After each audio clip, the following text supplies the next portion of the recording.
Chers internautes, bonjour, bienvenue pour ce 163e Sitrep sur la Syrie et sur la Palestine en compagnie d'Aïssar Midani. Aïssar, bonjour.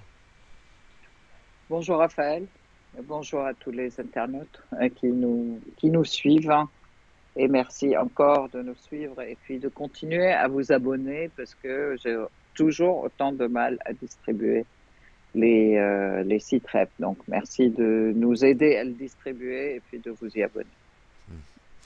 Alors sans transition, on va parler tout de suite de la situation en Palestine puisqu'on on en est au 74e jour de guerre.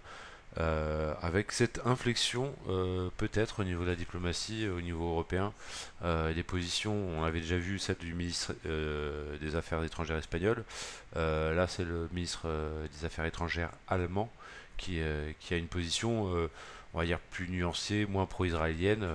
Est-ce que tu peux nous en parler? Effectivement, le ministre des Affaires étrangères allemand et le ministre des Affaires étrangères anglais, britannique Ah pardon, aussi, britannique. étonnamment, Oui, Automne britannique.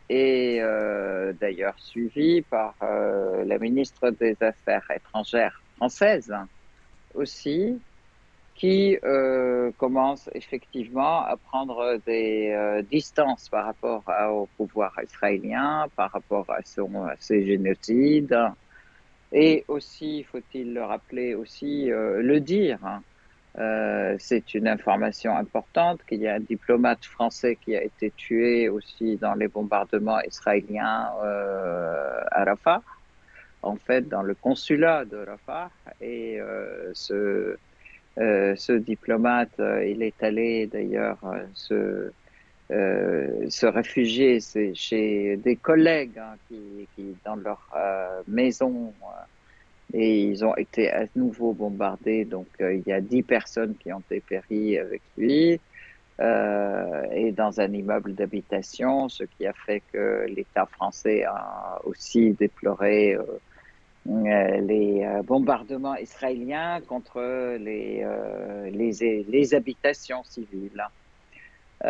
Donc, en fait, c'est sûr, ils demandent et ils exigent du gouvernement israélien de faire une enquête sur ces bombardements, que la personne a vraiment été, c'était quand même un diplomate. Hein. Donc ça fait réagir l'État français, d'une part. D'autre part aussi, il est important de voir que les réactions des peuples hein, européens qui n'arrêtent pas, européens et américains d'ailleurs, qui n'arrêtent pas de manifester contre le génocide à Gaza, pour un cessez-le-feu immédiat. Je voudrais aussi rapporter les positions de un groupe parlementaire comme la France Insoumise aussi, qui demande, exige à chaque fois un cessez-le-feu immédiat qui sont de plus en plus contraires à tout soutien à Israël. Il y a même d'autres députés comme Thomas Porte, etc., aussi qui déplorent cette position française et qui informe sur le fait qu'il y a plus de 5000 Français qui se battent aux côtés de l'armée israélienne dans ces génocides, dans ces tueries, et que ces 5000 personnes qui sont des Français, qui ont double nationalité, ils reviennent en France comme si de rien n'était, alors qu'ils commettent des génocides en Palestine. Il exige qu'il y ait un processus comment dire, des procès menés contre eux et qu'ils soient arrêtés et traduits devant la justice pour ces crimes contre l'humanité qu'ils font, auxquels ils participent aux côtés de l'armée israélienne. Donc en fait, effectivement, ça commence à bouger dans tous les pays. On n'est pas le seul pays, la France n'est pas le seul pays qui a des personnes aussi qui se battent aux côtés de l'armée israélienne dans ce génocide. L'Allemagne et l'Angleterre et exactement de la même manière a aussi les mêmes problèmes. Bon, les Américains, il faut savoir aussi que l'ensemble des manifestations, malgré les interdictions, malgré la répression, les manifestations populaires aussi de sympathie aux côtés des Palestiniens en Europe, en fait, hein, et puis de soutien au peuple palestinien, à cette, comment dire, contre les génocides, contre l'épuration ethnique pratiquée par les Israéliens, contre les violations des lois internationales qui interdisent les bombardements des civils, des hôpitaux, des écoles et des lieux de culte et qui sont bravés par l'armée israélienne et qui sont effectivement toutes ces lignes rouges qui sont dépassées par l'armée israélienne font que effectivement il y a de plus en plus ça finit par attirer l'écoute, je dirais, de ce gouvernement qui continue à soutenir Israël de manière complètement aveugle. Je voudrais aussi ajouter à la démarche, en fait, les démarches déjà de différents pays auprès de la CPI et donc aussi des avocats qui sont dirigés d'ailleurs ces opérations ces procès qui sont menés par l'avocat Gilles Devers, un grand avocat français qui s'occupe de la question palestinienne aussi depuis un certain temps. Je le salue et puis je salue aussi le professeur Christophe Oberlin, donc des médecins, des académiciens. Je voudrais rappeler aussi qu'il y a des professeurs de beaucoup d'universités américaines, anglaises et françaises qui aussi en fait sont complètement révoltés par cette attitude de l'État d'Israël et par sa violation de toutes les lois, etc. Ajouté au fait qu'il y ait eu quand même un grand mouvement de tous les diplomates français aussi qui ont écrit des lettres à l'État, au gouvernement français pour que la France retrouve ses positions historiques habituelles qui sont des positions de médiation et des positions de défense de la paix et défense des droits des peuples. Qu'elle retrouve aussi ses positions. Tout ça accumulé fait aussi que il y ait peut-être, ça commence à peser dans la balance des positions officielles de certains pays européens. Alors tu as parlé d'universitaires, on peut mentionner, je crois on en avait parlé très brièvement au précédent CITREP, la présidente de Harvard qui, parce qu'elle n'a pas eu de position pro-israélienne, a subi une sorte de bad buzz, hein, ce qui va bien au-delà, c'est-à-dire il y a carrément certains bailleurs de fonds de l'université d'Harvard qui ont appelé à ce qu'elle soit limogée. Tout ça parce qu'elle aurait eu des positions trop pro-palestiniennes, entre guillemets, juste des positions en fait sensées et prises de justice, c'est tout. Et donc effectivement il y a une pression, mais il y a des gens courageux, y compris dans le milieu universitaire, y compris en Occident. C'est important de le Oui. rappeler.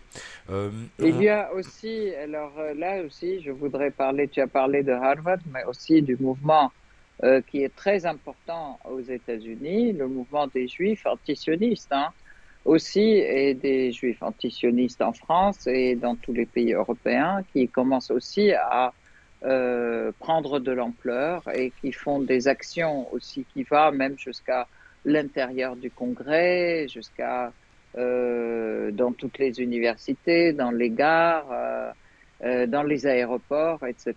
Donc il y a eu pas mal d'actions en fait contre ce génocide que mène de manière systématique l'État israélien contre le peuple palestinien et en fait de soutien aussi à l'indépendance, vraiment à une indépendance de la Palestine Mhm. et en fait à un soutien à la résistance palestinienne et à ses objectifs de liberté et d'indépendance. Mhm. Alors, au Voilà. niveau de la bataille de l'opinion, on peut mentionner le sondage américain qui est paru récemment, qui analyse et qui dit que 50% des Américains veulent que les USA cessent leur soutien inconditionnel à Israël. C'est quand même très notable, c'est la première fois qu'on voit ça. Tout à Euh, fait. et l'autre sondage, l'autre étude que je voudrais que tu commentes en même temps, c'est une étude israélienne cette fois-ci, réalisée par la société MIG-AL. Donc ça, c'est une information que tu as portée à ma connaissance en préparant cette interview. Euh, les articles contre Israël sont aujourd'hui 3 fois plus importants sur Internet comme dans les médias traditionnels que les articles de soutien. C'est une étude israélienne, donc les chiffres sont édifiants. On est passé à l'époque, auparavant, donc de 28% d'articles contre Israël, aujourd'hui 83% contre Israël. Donc c'est une évolution, on voit bien, 3 fois plus d'articles contre, donc un retournement complet de l'opinion publique internationale contre Israël. Après, ce sont des Mhm. sondages, évidemment, ce sont des études, on peut évidemment prendre ces chiffres avec des pincettes, mais ça montre quand même une tendance, je crois. Non, c'est une étude sur tout ce qui a été publié comme article, effectivement, que ce soit sur Internet, que ce soit dans les médias, dans les journaux. Donc, c'est une étude très importante. En fait, il faut quand même voir ce qui a mené à ce changement d'opinion. Il y a d'abord la sauvagerie de l'attaque israélienne qui est absolument inouïe et qui brave toutes les lois, toutes les règles de l'humanité et les règles de la guerre. Hein. En fait, les attaques contre les hôpitaux, les attaques contre les habitations, contre la population civile, les exactions menées contre les peuples, les civils qu'on arrête et qu'on déshabille et qu'on balade obligatoirement comme ça. Alors, ce qui veut dire, en fait, il y a, malgré le blocus total des médias qu'on appelle mainstream, en fait, hein, et des médias qui sont détenus par des pro-sionistes comme Murdoch et comme qui sont des vrais empires médiatiques qui jusqu'à maintenant transformaient les faits comme ils voulaient pour les transférer à l'opinion, pour les passer à l'opinion. Aujourd'hui, il y a quand même un travail intense, je dirais, qui se fait dans les médias alternatifs, hein, qui sont très importants et qui font parvenir la vérité aux oreilles et aux yeux du monde entier. Et tu voulais d'ailleurs Donc, en fait, saluer le travail de Michel Colomb, notamment, hein, parmi d'autres, mais notamment celui de oui, Michel oui, Colomb. absolument, le travail de Michel Collomb là-dessus et le travail de toute la presse libre, hein, en fait, et la presse alternative, justement, qui vise à informer, dont nous faisons partie, je te signale, et toi aussi, Raphaël, pour faire parvenir la vérité quand même aux oreilles et aux yeux du monde. Michel Colomb, c'est quand Euh, même 2 heures, tu me disais, hein, c'est 2 heures tous les jours à midi avec TV Palestine, avec donc Michel Michel Colomb. Midi, c'est tous les midis, effectivement. Il a lancé, et c'était tout à fait au début des événements, en fait, de l'agression contre Gaza, ce média qui s'appelle TV Palestine, dans Investigation, que je vous invite à écouter et à voir tous les jours. Il passe aussi sur YouTube. Hein. En fait, qui montre effectivement un débat sur la Palestine, avec des pros, avec des non, des contre, et qui montre, qui fait jaillir les vérités, et qui vous informe vraiment à la fois sur l'histoire, sur la réalité. Donc, je salue notre ami Michel Collomb, Alors, ainsi que tous les diplomates qui font aussi ce travail de connaissance, parce qu'on est malheureusement dans une phase où on ne veut pas que les peuples aient la connaissance. on peut mentionner effectivement Michel Rimbaud, je pense que tu avais son nom en tête.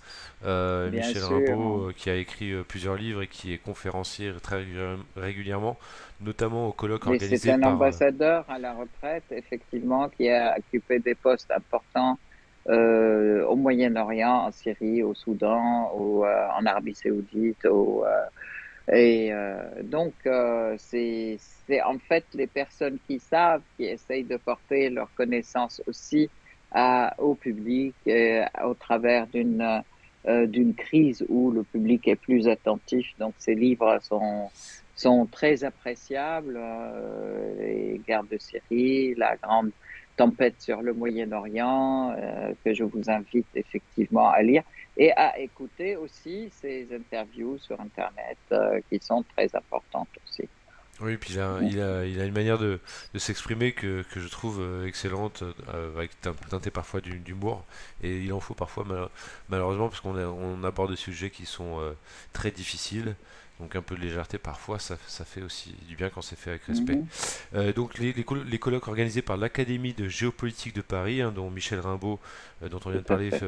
est l'un des intervenants réguliers, avec l'ancien colonel Alain Corvez, qui a été conseiller du commandant de la FINUL, les casques Au bleus au Liban, Liban. Hein, c'est quelqu'un qui est vraiment, tout à qui a à fait. la fois une expérience de terrain et une très grande analyse internationale. Il y avait au dernier colloque, c'était sur les droits de l'homme, et donc on a beaucoup parlé de l'ONU, cette année c'est l'anniversaire des 75 ans de la création de l'ONU. Hein. On pourrait appeler la création de l'ONU une sorte de Nakba, du point de vue de beaucoup de bien des peuples, parce que Ouais. l'ONU leur a finalement rien apporté de bon, au contraire que des illusions, que des promesses non tenues. Donc le colloque très intéressant, et j'en viens justement pour revenir à ce que tu disais juste avant, les médias mainstream qui sont verrouillés, oui, mais donc à l'un des précédents colloques, c'était pas le dernier, il y avait un général français dont j'ai oublié le nom, mais je mettrai le lien de la vidéo en commentaire de cette vidéo. C'est un général qui est souvent invité chez LCI et qui Mhm. pour autant est un intervenant régulier au colloque de l'Académie de géopolitique de Paris. Et ce général donc s'est opposé au porte-parole de l'armée israélienne sur LCI. Et sur Mhm. LCI, il y a assez souvent en fait le porte-parole de l'armée israélienne qui se fait clasher par différents invités. J'ai vu pas mal d'extraits ces derniers temps sur internet où on voit qu'en fait les médias mainstream ils font ce petit jeu depuis très longtemps. Ils invitent une personne pour défendre, on va dire, les Palestiniens, et puis ils ont un plateau avec beaucoup de gens qui seront être pro-israéliens. C'est comme ça qu'ils font. Ils mettent, C'est exactement ce qu'ils ont fait aussi pour la Syrie. Alors, une voilà. personne pour la Syrie avec 4 à 5 qui sont contre, effectivement. Et en général, ils essaient de prendre quelqu'un qui, avec tout le respect qu'on lui doit, n'est pas forcément le meilleur porte-parole de la cause palestinienne et ou syrienne. Je sais pas si tu vois ce que je veux dire.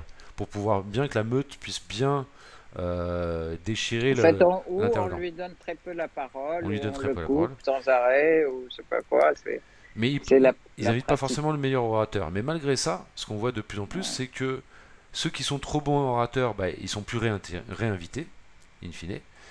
Mais malgré ça, il y a quand même parmi les nouveaux qu'ils invitent, il y a des moments de bravoure qui sont excellents et des moments de fine intelligence lumineuse. Mm. On voit donc sur les médias Mm. mainstream, vraiment ce sont les arguments israéliens qui sont battus en brèche par des intervenants qui sont censés être en minorité. Et donc Ouais. c'est quand même... Ben, c'est lui quand même le courage de Dominique Villepin qui s'est fait traiter aussi d'antisémite, etc. Mais ça a été jusqu'à présent, c'est la règle quand on est contre Israël, on est antisémite, etc. Donc C'est une manière complètement terroriste pour clore le débat et clouer le bec de la personne qui parle. C'est heureusement qu'il y a aussi beaucoup de juifs qui de plus en plus prennent la parole et saluent aussi la lutte du peuple palestinien et qui dénoncent, je dirais, les exactions israéliennes et le traitement israélien de tous les jours, de tous les Palestiniens, qui est un traitement horrible, qui montre non seulement le racisme et le fascisme, mais c'est une invitation à la mort pratiquement toutes les minutes et tous les jours par l'invasion des maisons, par la nuit, le jour, l'arrestation des gens, les exactions qui sont menées contre les personnes arrêtées, mais sans rien, les arrestations dites administratives, donc sans aucune raison, un arbitraire total. Alors justement, Et je voudrais qu'on parle justement un petit peu plus de ce qui se passe dans le détail en ce moment à Gaza et en Cisjordanie, notamment au niveau des hôpitaux, c'est qui sont visés depuis longtemps. Il y a eu 4520 arrestations depuis le 7 octobre en Cisjordanie. On a du tout à mal fait, à se rendre compte de l'ampleur et ça montre toute l'hypocrisie évidemment des Israéliens qui vont libérer quelques prisonniers mais qui vont en rafler des milliers d'autres. Voilà. Et d'une part. ces otages israéliens qui ont été, ces trois otages israéliens qui ont été tués par l'armée israélienne, donc par leurs frères d'armes finalement. Enfin, frères d'armes, c'était pas forcément des soldats, des otages, mais donc est-ce que tu peux nous parler de cette situation Absolument. explosive? Alors, c'est en fait, je veux dire quand même, les Israéliens, Netanyahou particulièrement, l'armée israélienne, depuis le premier jour, ils pensaient que de toute façon, et ils le pensaient vraiment, et qu'ils allaient y venir, que la résistance palestinienne, on va s'en débarrasser en une semaine et ça sera fait par des bombardements, par des arrestations. On va tuer la direction de Hamas. C'était ça leur objectif, etc. Et en fait, au fur et à mesure, ils voient qu'ils n'ont absolument aucune victoire. Alors, ils s'acharnent contre la population civile, donc des bombardements massifs, tapis de bombes contre la population civile. Il faut tuer le maximum de civils qu'on peut, la destruction de l'infrastructure du pays, les circuits d'eau, l'électricité est coupée depuis 13 jours. Tous les moyens d'aide, en fait, même les passages étaient coupés. Le seul passage qui alimente Gaza, c'est le passage de Rafah. Ils l'ont bombardé à plusieurs reprises. Je voudrais juste Oui, souligner par vas-y, rapport à ce que tu viens de dire, vas-y, je hein, t'en les puits prie. d'eau arrêtés, les stations d'épuration également. À Gaza, Ouais, ça annonce une catastrophe sanitaire absolument. à coup sûr. En même temps, en même temps, bombardement, pas seulement bombardement des hôpitaux, les hôpitaux ont été transformés en objectifs militaires comme si c'était des citadelles. Et alors, à défaut de pouvoir avoir une victoire quelque part, ils commencent à avoir les objectifs, les hôpitaux. Pourquoi les hôpitaux? Parce que c'est eux qui soignent les gens, etc. Donc, c'est a été effectivement fixé comme objectif militaire. Ils ont commencé par encercler les hôpitaux avec des chars, tirer sur les hôpitaux, tirer sur le staff médical. Ils ont arrêté pour interrogatoire les médecins et les infirmiers. Le premier, ça a été l'hôpital Al-Shifa. C'est un complexe médical important.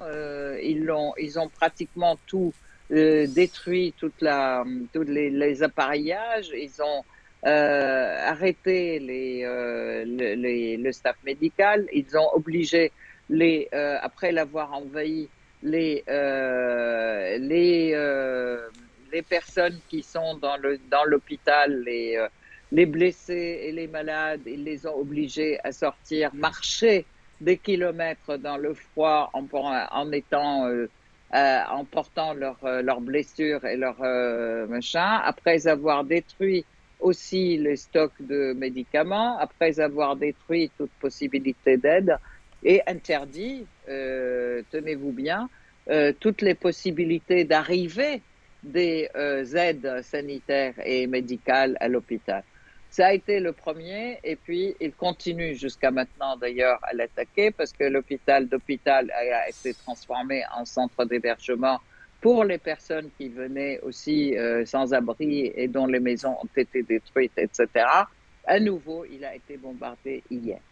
Donc, dans le nord de Gaza, l'hôpital Kamal Adwan, l'hôpital indonésien, tous ces hôpitaux, ils ont été encerclés pendant des jours par les chars et des soldats. Et en fait, là, l'hôpital est tombé en tant qu'hôpital, je dirais, et il n'y a plus toute la structure d'aide sanitaire de Gaza est pratiquement complètement détruite. Là, ils s'attaquent à Khan Younes, qui était censé, c'est une ville qui est dans le sud de la région de Gaza, à laquelle ils avaient demandé à les personnes du nord d'aller vers le sud pour que, soi-disant, ils soient à l'abri des bombardements. Et donc là, à Khan Younes, ça fait 4 jours, 5 jours qu'ils sont en train de bombarder et puis d'envahir Khan Younes et s'attaquer aussi aux hôpitaux et aux populations civiles. Bon, justement, on a vu à Rafah aussi, c'est comme ça que le diplomate français a été tué avec 10 de ses collègues. Et donc, c'est quelque chose d'absolument une machine à tuer tournante. Et le pire encore, on utilise le test de l'intelligence artificielle pour tirer sur tout ce qui bouge, en fait, à Gaza, en Palestine. Et le nombre des victimes, le nombre de morts, et il augmente de manière incroyablement notoire. On parle de 27 000 morts maintenant, avec 50% d'enfants, en fait, de, et de jeunes enfants, sans parler que des nouveau-nés qui ont été aussi massacrés dans les hôpitaux parce qu'ils étaient privés d'oxygène, privés de pouponnières, etc. Et bon, tout ça maintenant, ça arrive aux yeux du monde entier, alors qu'avant, il était mis, et rappelez-vous aussi, les premières attaques contre les hôpitaux, ils ont voulu les mettre sur le dos de Hamas. Si on se rappelle au début en disant non, c'est le Hamas qui a bombardé, ce sont des missiles du Hamas, de Mustashfa al-Mahmadan, justement, l'hôpital Jean-Baptiste, que c'est le Hamas qui l'a détruit, etc. Mais c'est un fait, ils font des crimes et ils les mettent sur le dos de Hamas. Là, ça marche plus parce que la vérité, elle voit le jour et il y a en plus des vidéos pour le montrer qui sont sur l'Internet, qui sont partout sur les différents sites. Donc, Alors, ils cherchent. Oui, vas-y. vas-y. Je Moi, je voulais. voudrais dire qu'il y avait aussi une volonté de chercher donc aussi par action militaire, l'invasion terrestre de Gaza. Et là, dans cette invasion, on a vu que les Palestiniens ont fait un travail fantastique. 180 chars ont été détruits. Pratiquement toutes les heures, il y avait un char détruit, mais à une distance zéro, c'est-à-dire que les Palestiniens ou les combattants palestiniens, ils sortaient juste devant le char et puis ils mettaient dessus une charge plastique, ce qui fait qu'il explosait avec les personnes qui sont dedans. Donc ça a été un vrai massacre des chars qui font les Mirkava, qui font la fierté de l'industrie militaire israélienne. Elle a été aussi traînée dans la boue, mais pas seulement traînée dans la boue, mais ça a aussi exprimé, je dirais, et réalisé des victoires pour les Palestiniens à ce niveau-là. Donc, ils continuent, les Israéliens continuent à se chercher justement euh, comment dire, un simulacre de victoire en disant, en mettant maintenant les lumières sur le fait qu'ils ont découvert un bout de tunnel et en disant, ouais, ouais, ouais, c'est le tunnel de Hamas. Et en fait, ils sont passés sur tous les médias, cette grande victoire. On a découvert un tunnel, un bout de tunnel de Hamas. Alors en fait,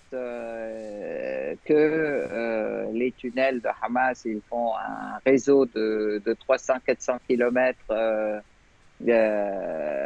en dessous terre et que bien sûr, moi je me demande dans quelle mesure c'était pas voulu par Hamas et que c'est un piège aussi pour l'armée israélienne. Dans le nord de Gaza, où les Israéliens ont dit avoir dominé, où ils ont main mise sur la partie nord, et ben jusqu'à maintenant, ils sont attaqués et il y a des gens qui sortent de sous terre pour les attaquer, et beaucoup de soldats sont morts, de soldats israéliens sont morts justement dans ces batailles. Et en fait, jusqu'à présent, les Israéliens, enfin l'armée israélienne n'a pas réussi à avoir une seule victoire. Donc, ils cherchent toujours un simulacre de victoire en s'attaquant à tous ces. Et maintenant, ils s'attaquent aussi à la Cisjordanie. Il faut quand même en parler. Jenin, Tolkaram, Naplouse. Ils envahissent les villes, ils envahissent les maisons, ils arrêtent les gens. Comme tu disais, ils ont arrêté 3000 personnes depuis le 7 octobre. Donc, Plus de 4000. plus de 4000, voilà, depuis le 7 octobre dans la Cisjordanie, alors que la Cisjordanie n'est pas. C'est la vie normale, je dirais, en Cisjordanie. Donc, pour avoir aussi exprimé sa solidarité avec Gaza. Donc, Mhm. tout ça, c'est aussi les peuples du monde le voient maintenant. Alors, Et, je et voudrais que notamment, les peuples américains et européens le Mhm. voient. Voilà. Je voudrais qu'on parle quand même du leadership d'Abou Mazen, qui en a encore pris un coup. Je pense c'est vrai que la stratégie n'était pas forcément une stratégie très populaire, hein, celle de continuer ce que Yasser Arafat avait tenté et finalement n'avait rien récolté, c'est-à-dire les négociations avec l'ennemi. En fait, Abu Mazen pendant très longtemps a poursuivi cette stratégie alors que la plupart des autres factions palestiniennes et même la rue palestinienne ou arabe voyaient bien que c'était une impasse. Alors, on en arrivait à cette conclusion avec du bon sens alors que lui s'était acharné pendant très longtemps. Aujourd'hui, on parle de plus en plus de Marwan Barghouti, si j'ai bien compris, comme étant enfin, le véritable leader charismatique, même s'il n'a pas de pouvoir Ouais. politique au sens strict du terme. Euh, Mais Marwan Barghouti est en prison depuis longtemps. Et donc, même en prison, Marwan Barghouti continue à être considéré comme le dirigeant, le leader, en fait, qui pourrait réunifier l'ensemble de la résistance palestinienne. Alors, avant d'aborder cette question, moi, je voudrais quand même revenir un tout petit peu, en fait, en arrière pour montrer que, en fait, les exactions israéliennes contre la Cisjordanie, elles viennent confirmer quand même que la Cisjordanie, elle est sous l'autorité palestinienne, justement. Tu parles de Abu Mazen. Elle est sous le règne de l'autorité palestinienne. Elle est censée avoir été la base pour la création de l'État palestinien. Et on voit clairement par la pratique la chimère que représente cette solution, effectivement, parce que la Cisjordanie est aussi violemment attaquée aussi systématiquement depuis des années, depuis des mois. Jérusalem est attaquée aussi, les maisons sont détruites, les personnes sont poussées à l'exil. Leur vie est absolument impossible ou c'est un enfer, c'est tellement un enfer quotidien qu'on les pousse effectivement à l'exil en rendant leur vie un enfer quotidien. Et ça montre l'impasse de cette solution dite politique, parce que d'abord, les Palestiniens y ont cru à un moment donné, et effectivement, Yasser Arafat y a cru. Et en fait, on voit la violation par Israël même de tout ce qu'elle a signé et de tout ce qu'ils ont fait. Et d'ailleurs, les déclarations quotidiennes de Netanyahou et des différents leaders politiques israéliens en disant que de toute façon, tout ça, c'est du pipeau. Il n'y a pas de solution, il n'y a pas deux États. Et c'est juste les Palestiniens dehors et on veut les pousser. Donc là, les Israéliens ont une stratégie dans cette attaque, Il y a c'est même, de pousser les Palestiniens dehors à Gaza vers le Sinaï et les Palestiniens de la Cisjordanie vers la Jordanie et donc avoir leur Israël, entre guillemets, de la mer à la rivière. alors il y a même une vidéo plus ou moins en caméra cachée de Netanyahou qui date d'il y a peut-être une petite vingtaine d'années. On le voit face à des colons et en gros il se vante d'avoir entourloupé non seulement Yasser Arafat mais même Bill Clinton pendant la signature des accords de Camp David et enfin surtout des accords d'Oslo, avec la définition des zones A, zone B, zone C. Bien Et, sûr. et il explique qu'il donne 1% pour ne pas donner le 99%. Il utilise vraiment. Et il a ce petit sourire en coin de celui qui a entourloupé, qui a arnaqué, enfin de l'escroc quoi. Mhm. Mais c'est sur la diplomatie internationale et c'est très intéressant. Je mettrai le lien de la vidéo en Très commentaire sous bien. cette vidéo. Très bien. D'ailleurs, ça montre à quel point cette histoire de deux États, elle est complètement caduque en fait, hein. Et en fait, des gens qui continuent à parler de la solution à deux États, ils continuent en fait, en réalité, à défendre le projet israélien. C'est ça. Donc, mais sans le nommer. Donc, en fait, c'est la raison pour laquelle, d'ailleurs, la Syrie a toujours refusé cette solution. Et c'est la raison pour laquelle les attaques contre la Syrie ont eu lieu, parce que la Syrie est opposée à Israël et qu'on a voulu détruire la Syrie. On voulait détruire aussi le Liban et la résistance libanaise. Et voilà, alors que les pays qui ont, comment dire, qui ont normaliser entre guillemets les rapports avec Israël, comme les Émirats arabes unis, comme l'Arabie saoudite qui l'a fait mais sans le faire, sans l'annoncer officiellement, mais qui continue aussi à défendre la soi-disant solution à deux États. C'est aussi en fait ce sont des gens qui on voit dans la pratique aujourd'hui qu'ils ils sont là pour sauver la mise, hein, du gouvernement de l'État israélien fantoche.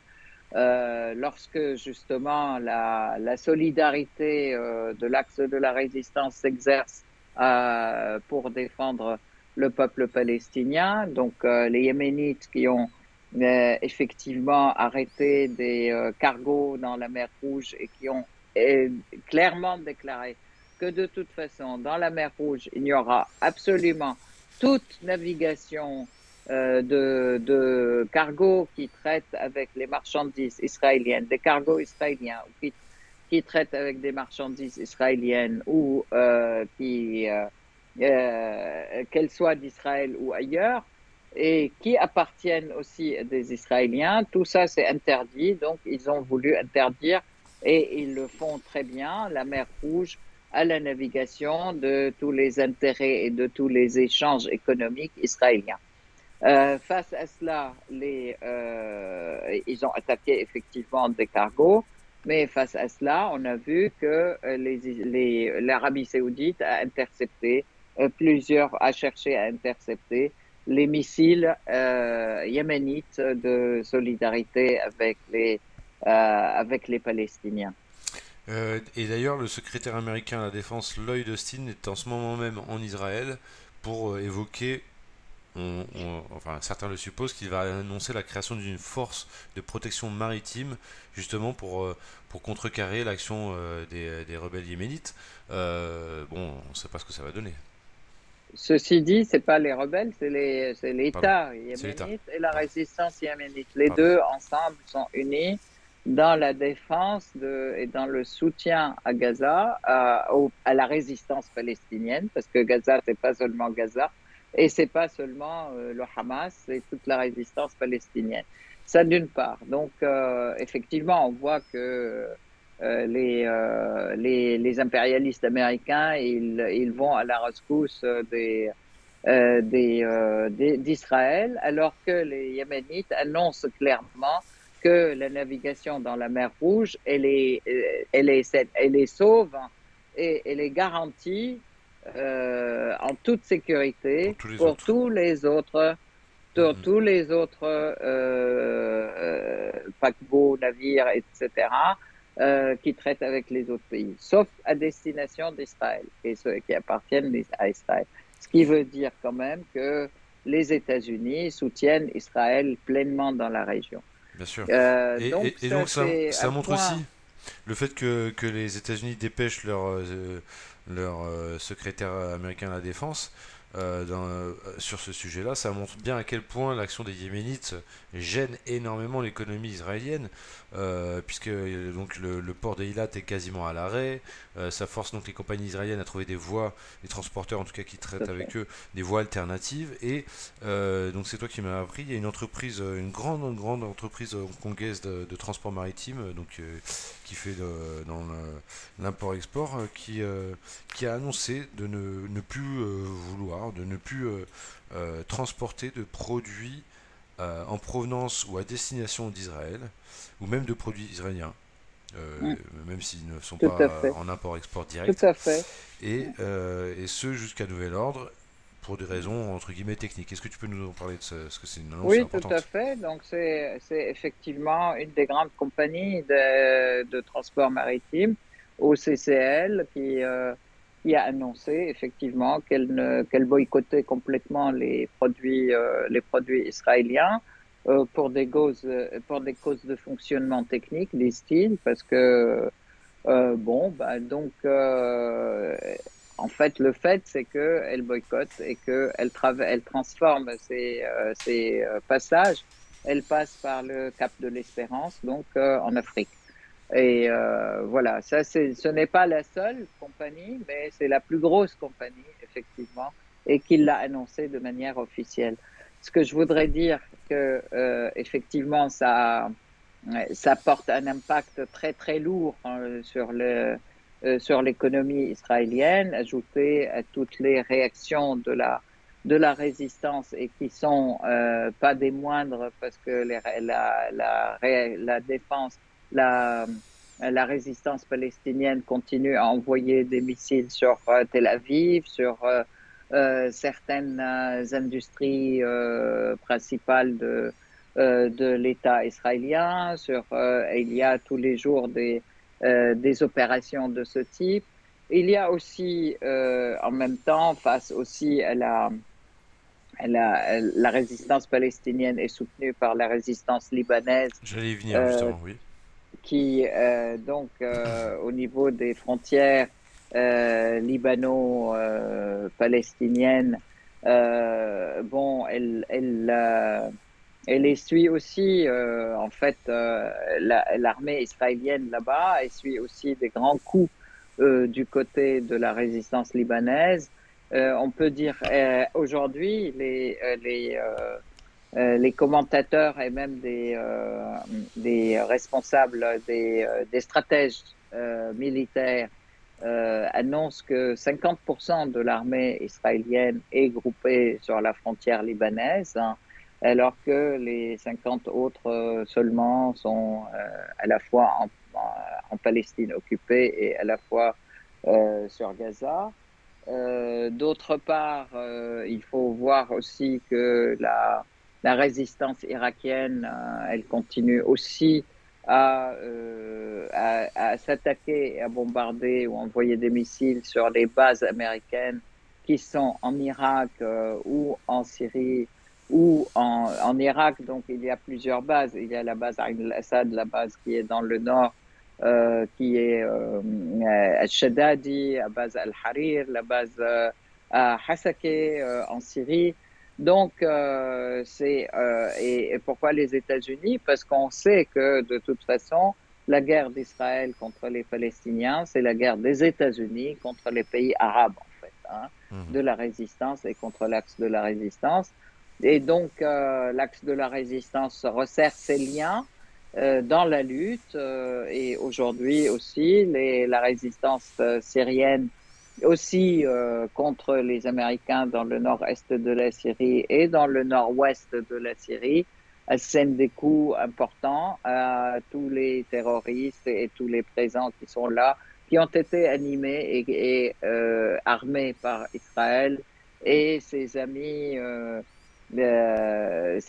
de l'OTAN, je peux dire, Mhm. depuis 12 ans, 13 ans maintenant, que la Syrie est en but assez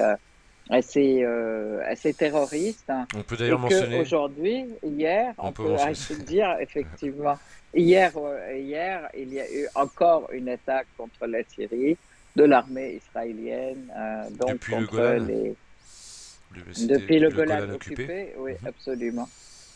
Donc, une attaque contre des villages syriens.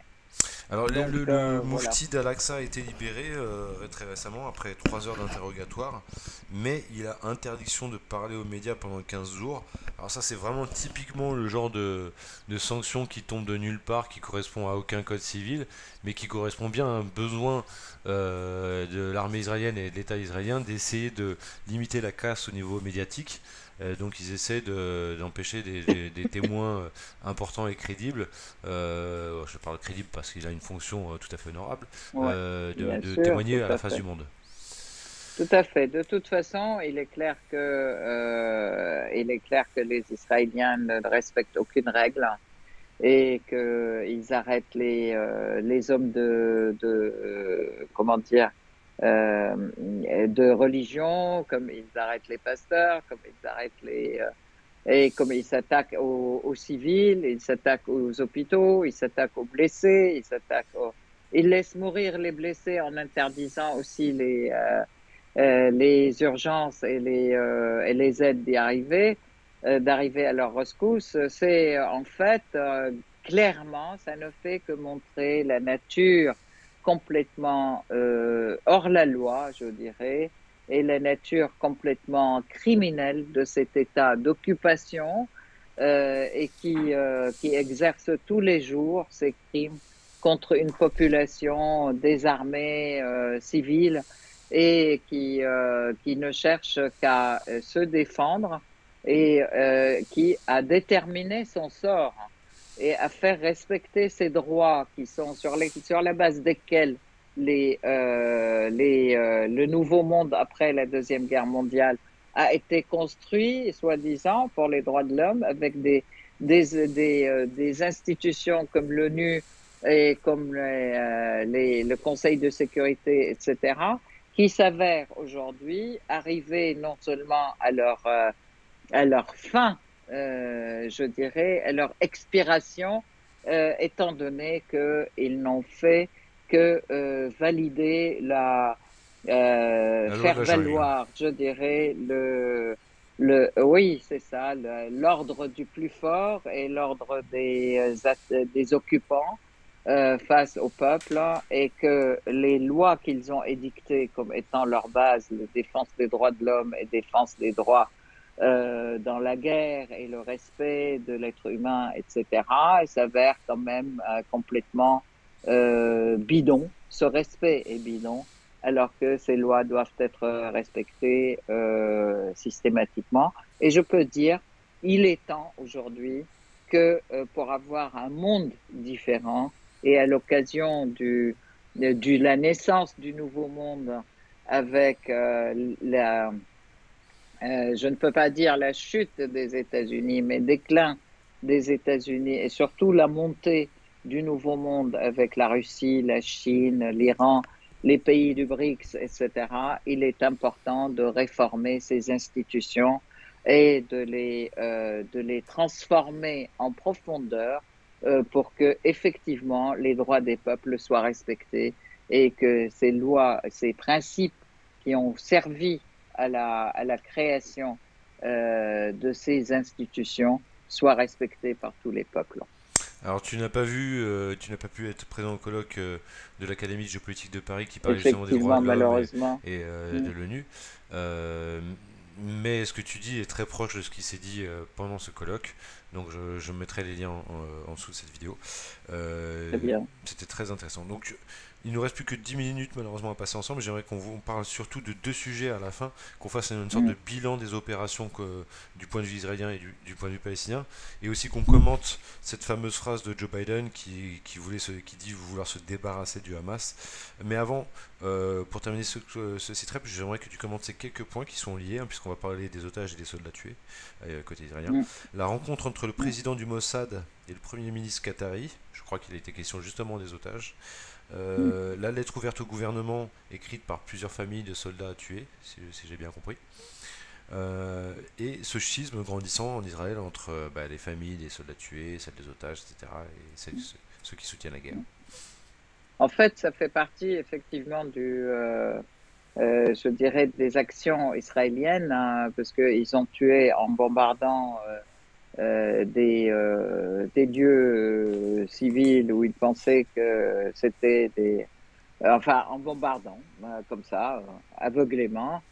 Ils ont tué 3 de leurs otages. Oui, vas-y. Un spécialiste militaire à la télévision française a expliqué que en fait Israël faisait exprès d'utiliser des bombes 10 fois plus importantes que ce qui est nécessaire pour te tuer un combattant. Pour combattre, Mm. le chiffre, je crois que c'est 2 kilos des bombes de 2 kilos pour tuer un combattant, un missile Hellfire. Et en fait, l'armée israélienne fait exprès d'utiliser des bombes qui sont 10 fois plus explosives, 10 fois plus puissantes pour tuer une trentaine de civils autour. Pardon, c'était une petite Oui, tu parenthèse. fais bien d'en parler parce que les Américains, ils fournissent des forces, des munitions et des bombes à Israël de plus en plus fortes, de plus en plus meurtrières. Des bombes de milliers de tonnes, hein, 10 000 tonnes, 50 000 tonnes, etc. Ce qu'ils appellent les mers des bombes. Là, Israël commence à en avoir un paquet même au niveau des armes qui descendent encore de plus en plus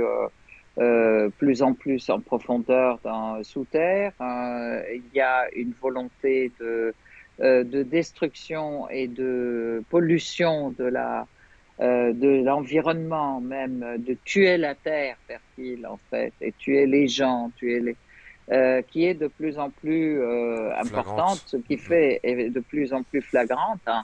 Il faut savoir quand même que le nombre de tonnes de TNT qui ont été déversées sur cette petite bande de Gaza depuis le 7 octobre maintenant équivaut à 4 bombes nucléaires, les 4 Nagasaki. En fait, pour cette petite bande de Gaza qui fait 360 km², et c'est absolument infernal, en fait. Donc, les États-Unis sont eux-mêmes, ils sont en train de mener aussi leur propre bagarre contre le peuple palestinien, contre les peuples de la région. Et en fait, ça ne fait que les discréditer autant que discréditer les Israéliens.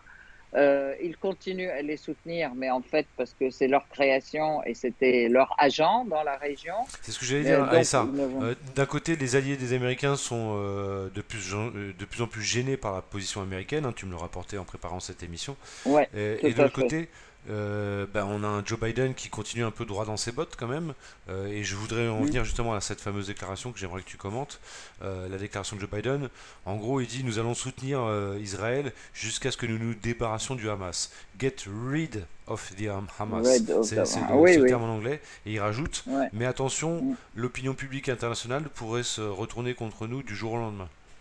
Bah, en fait, ils sont pris effectivement entre ces deux volontés. C'est leur projet, c'est effectivement anéantir toute la résistance palestinienne aussi.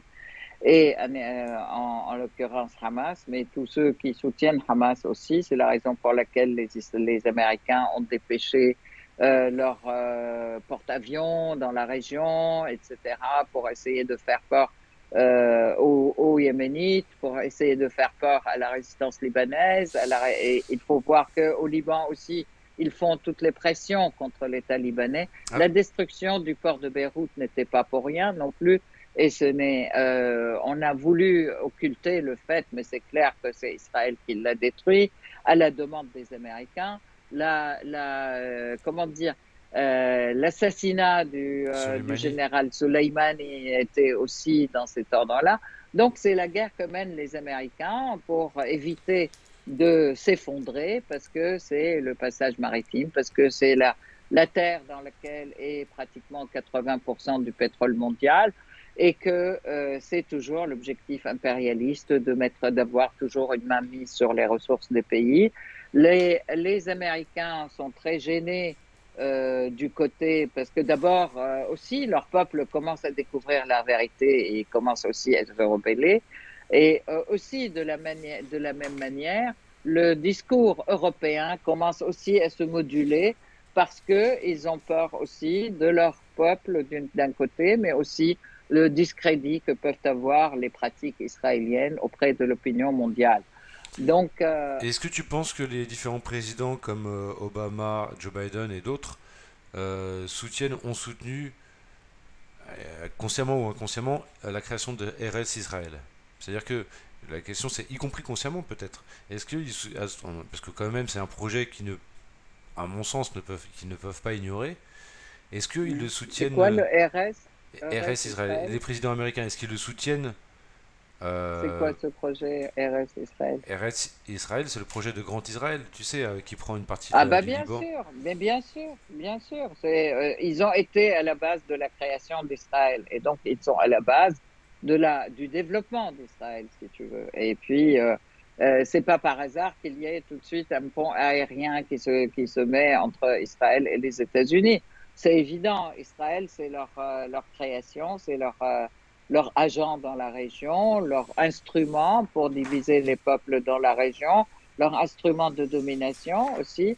Donc, c'est clair, c'est tout à fait ça. Mhm. Et puis, il faut voir aussi, pendant des années, là, ils ont essayé d'occulter au niveau de l'information, ils ont essayé d'occulter et de présenter l'Israël, le pays le plus démocratique du monde, du Moyen-Orient, l'armée israélienne, l'armée la plus humaine du monde, la plus forte aussi, la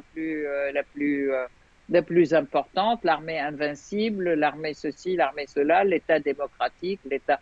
Et or, on voit que tout est complètement, pas seulement fragile, mais tout est construit à force d'avoir occulté, et c'est construit sur le dos des populations du monde, c'est construit à force de museler les gens, à force d'interdire aussi au niveau des médias toute vision et toute visibilité de la réalité qui est sur place. Donc maintenant, bon, ils ne peuvent plus, mais bon, ils essayent de rattraper le coup aussi par des accusations du style complotiste, du style antisémite, du style, etc.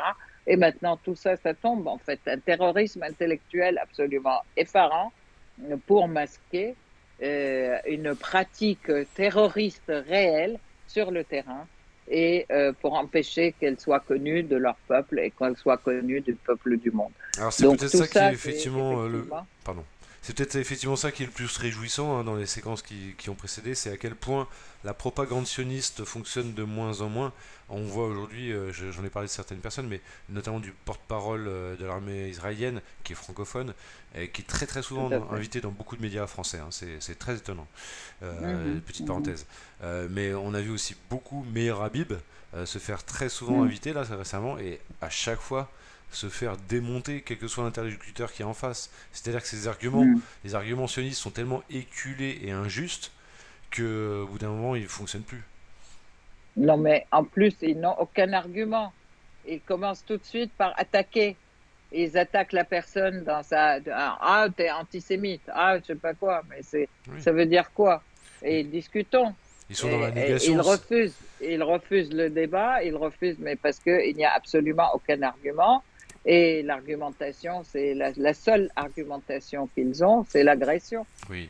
Et puis une de leurs techniques, c'est finalement eux les authentiques négationnistes, ils sont en permanence en train de nier l'existence d'un peuple palestinien séculaire, légitime, etc. Et donc c'est eux qui rayent la Palestine de Et la qu'ils carte, sont, qui rayent Gaza de la voilà, carte, tout à etc., fait. etc. C'est la version Et ce accusatoire. sont les propriétaires, les Palestiniens sont les propriétaires de la terre en Palestine. Ce sont eux les habitants de Palestine depuis des années, depuis des milliers d'années, et que ce n'est pas des nouveaux migrants qui viennent prétextant de la Shoah et prétextant d'un génocide ou d'une oppression qu'ils ont subie en Europe par les Européens, qu'ils viennent occuper une terre qui n'est pas la leur et chasser le peuple palestinien de sa terre.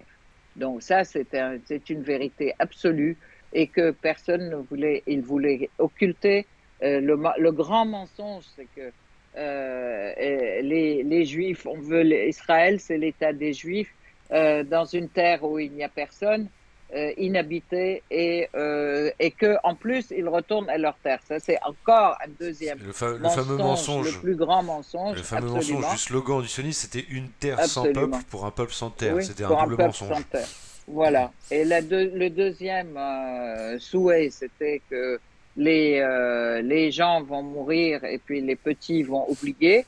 Eh ben non, maintenant les jeunes, ils sont là pour défendre leur terre et se réapproprier leur pays et chasser l'envahisseur dehors, parce que c'est une occupation, c'est une colonisation, et cette réalité ne peut absolument pas être niée. Et je crois qu'un des points les plus positifs de cette Séquence. guerre et de cette action, en fait, de ces derniers combats, je dirais, c'est que d'abord la question palestinienne est devenue et a été remise sur la table dans tout l'échiquier mondial et à nouveau, alors qu'on cherchait à l'enterrer, on cherchait à Elle est l'escamoter. redevenue centrale. Deuxièmement, Elle est redevenue elle est centrale alors redevenue qu'Israël faisait centrale. tout pour créer des écrans de fumée ailleurs. Qui en Syrie, Voilà, qui en Ukraine, qui où, etc. tout à fait, et que ça d'une part, et que d'autre part, les vérités concernant la Palestine commencent à être reconnues aussi du monde entier. Et troisièmement, que le peuple palestinien non seulement existe, mais qu'il se bat aussi pour sa liberté et pour son peuple, hein, pour son pays, pour la libération de son pays de cette occupation et que on est tous en fait, il est temps de faire valoir le droit des peuples à disposer d'eux-mêmes et de leurs richesses au niveau international. Ça a aussi montré la défaillance, je dirais, et la faillite de toutes les institutions internationales qui sont complètement inféodées aux Américains et inféodées au peuple colonisateur. Bon, là, c'est la dernière colonie qui existe. Je vois que les derniers mouvements en Afrique aussi pour se débarrasser des séquelles de la colonisation, de se débarrasser de la mainmise des États impérialistes sur leurs richesses, et ben aujourd'hui, il ne reste plus que la Palestine qui est occupée et il est temps de passer à l'indépendance du peuple palestinien. Donc Et ça, voilà, ça c'est aussi un grand acquis, je dirais, on ne peut que déplorer le nombre des victimes civiles en fait qui ont payé le prix cher palestinien, le prix très cher pour leur indépendance.